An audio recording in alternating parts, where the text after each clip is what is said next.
Assalamualaikum. Halo guys, perkenalkan nama saya Haira Mufliha. Saya dari Prodi Manajemen Pendidikan Islam semester 3 dengan NIM 0290421.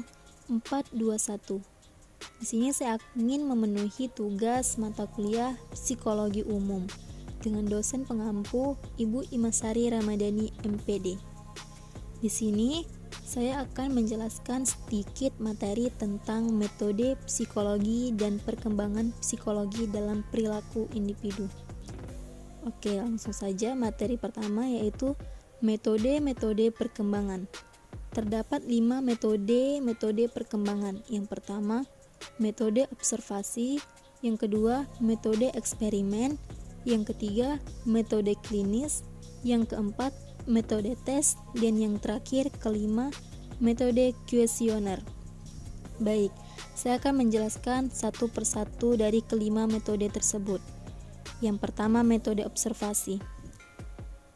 Observasi merupakan suatu cara yang dilakukan untuk mengamati semua tingkah laku yang terlihat pada suatu jangka waktu tertentu atau pada suatu tahapan perkembangan tertentu. Yang kedua, metode eksperimen. Metode eksperimen merupakan metode penelitian dalam psikologi perkembangan dengan melakukan kegiatan-kegiatan percobaan pada anak. Penggunaan metode eksperimen dalam penelitian terhadap anak-anak tidaklah mudah karena anak-anak sangat sugestibel, mudah dipengaruhi, bertingkah laku semaunya, sering sulit diberikan pengertian dan sukar diketahui dengan jelas apa yang dimaksud oleh anak itu. Ini menunjukkan bahwa dalam penelitian psikologi perkembangan, penggunaan metode eksperimen tidak bisa mengubah lingkungan-lingkungan tertentu sebebas-bebasnya, sehingga merangsang timbulnya reaksi-reaksi tertentu. Yang ketiga, metode klinis. Metode klinis adalah suatu metode penelitian yang khusus ditunjukkan kepada anak-anak dengan cara mengamat-amati, mengajak bercakap-cakap dan tanya jawab. Penggunaan metode klinis ini merupakan penggabungan eksperimen dan observasi. Metode ini mula-mula timbul dalam lapangan klinik untuk mempelajari keadaan orang-orang yang jiwanya terganggu atau abnormal. Pada umumnya, metode ini digunakan oleh para ahli psikologi klinis. Kelemahan metode ini seakan-akan memberikan kesan bahwa subjeknya orang-orang yang jiwanya tidak normal, hingga hasil yang dicapai kurang menggambarkan keadaan jiwa pada umumnya. Yang keempat, metode tes. Metode tes adalah metode yang digunakan untuk mengadakan pengukuran tertentu terhadap objeknya. Tes merupakan instrumen penelitian yang penting dalam psikologi kontemporer yang digunakan untuk mengukur segala jenis kemampuan, minat, sikap, dan hasil kerja. Dalam hal ini, para peneliti biasanya menggunakan tes-tes psikologi yang sudah distandarisasi. Yang terakhir, kelima, metode kuesioner. Kuesioner adalah atau sering pula disebut angket, merupakan metode penyelidikan dengan menggunakan daftar pertanyaan yang harus dijawab atau dikerjakan oleh orang yang menjadi subjek dari penyelidikan tersebut. Selanjutnya ada beberapa kegiatan psikologi manusia. Yang pertama, pengenalan atau kognisi. Yang kedua, perasaan atau emosi atau afeksi. Yang ketiga, kemauan atau konasi, dan yang terakhir keempat, gejala campuran. Selanjutnya ada faktor sosiopsikologis. Yang pertama, faktor biologis.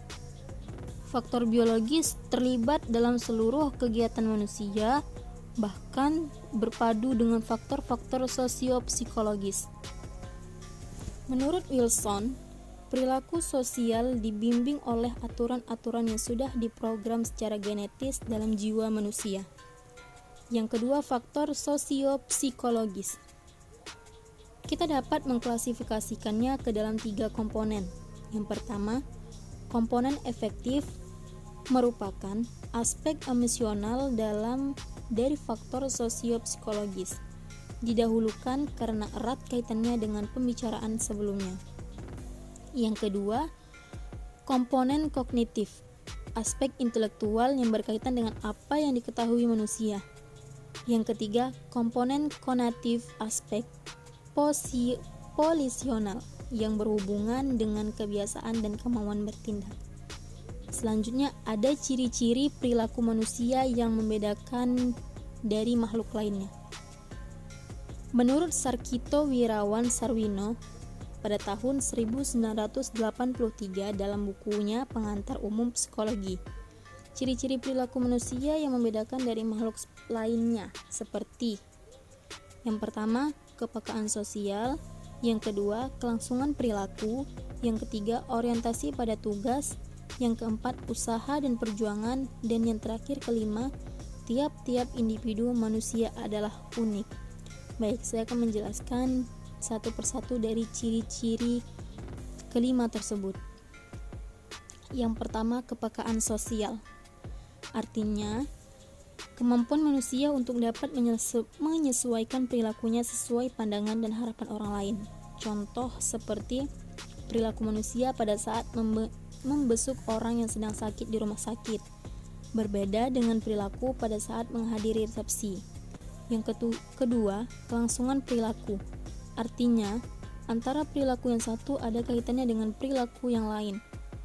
Perilaku sekarang adalah kelanjutan perilaku yang baru lalu, dan seterusnya.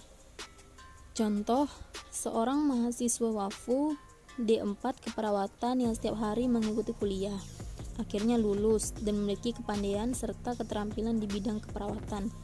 Kemudian, mendapatkan pekerjaan, memperoleh penghasilan, berumah tangga, memiliki keturunan, mendapatkan cucu, dan seterusnya.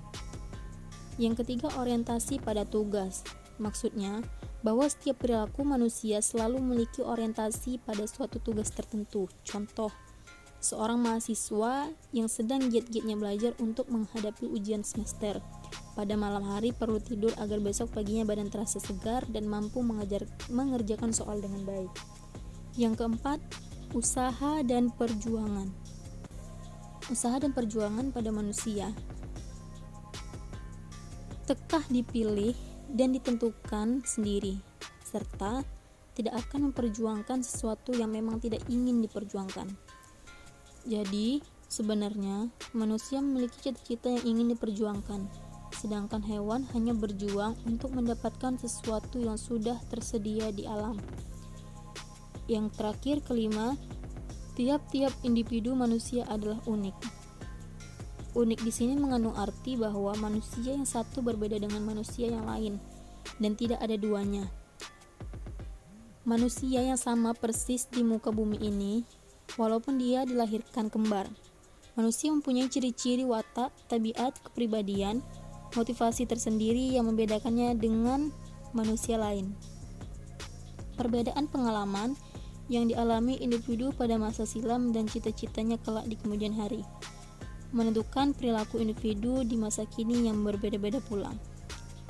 Sekian materi yang dapat saya sampaikan, semoga bermanfaat bagi teman-teman dan menambahkan ilmu wawasan kita. Sekian dari saya, terima kasih. Wassalamualaikum warahmatullahi wabarakatuh.